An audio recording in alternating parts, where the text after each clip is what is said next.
शेतकऱ्याचा जर जवळचा सण कुठला असेल, गोरगरिबांचा जर जवळचा सण कुठला असेल तर तो बेंदूर.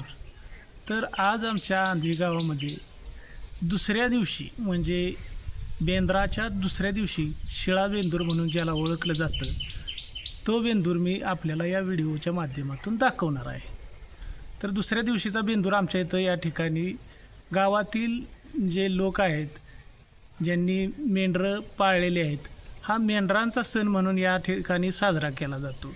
तर यामध्ये काय होतं मित्रांनो, तर ज्यांनी मेंढरं पाळलेले आहेत त्या मेंढरांना सजवलं जातं, कलर दिला जातो आणि सुंदर असं त्यांचं रूप बनवून गावातील दैवतेसमोर त्यांचा खेळ केला जातो. म्हणजे एक प्रकारे एक रिंगण टाकून त्यावरती त्यांना पळवलं जातं. व्हिडिओच्या शेवट तुम्हाला लक्षात येईलच की आंधळी गावचा हा बेंदूर कशा प्रकारे असतो. तर चला मित्रांनो, आज आपण आंधळी गावातील बेंदूर बघायला जाऊया. हा पारंपरिक कार्यक्रम आहे, मेंढरा सण असतो, त्यासाठी चालू ठेवावं लागते. आम्ही आता प्रत्येक वर्षी बरं का किसन मास्तर आम्ही बबन मेंबर प्रत्येक वर्षी वाजवाय असतो आणि बैलाचा बेंदूर झाल्यावर सकाळी आधी मेंढर माहिती की भरपूर.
सगळी पुढं.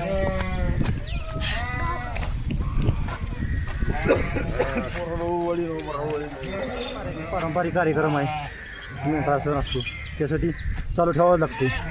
पारंपरिक आहे त्यासाठी चालू ठेवावं लागते. या काय सांगताल तुम्ही? परंपरा चालूच आहे कायम चालू ठेवायचे आहे. आपल्यावरची लक्ष्मी आहे त्यापर्यंत चालू ठेवायचे. आता काय मेंढर कमी झालेत का? मेंढरा आहेत गावात पण येत नाहीत म्हणजे माणूस राहिलेलं नाही.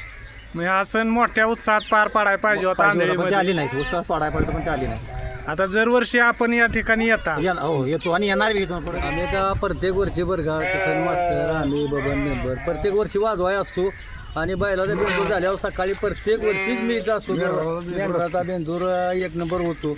आता काय अडचणीमुळे काही आले नाही ते पण ही जी खांडवा आहे ती प्रत्येक वर्षीच असतो आणि आम्ही त्या पद्धतीने सहकार्य त्यांना करतो. एक नंबर बेंदूर असतो मेंढराचा एक नंबर दरवर्षी. पण आता यंदा काय लोक आधी मेंढर माहिती की भरपूर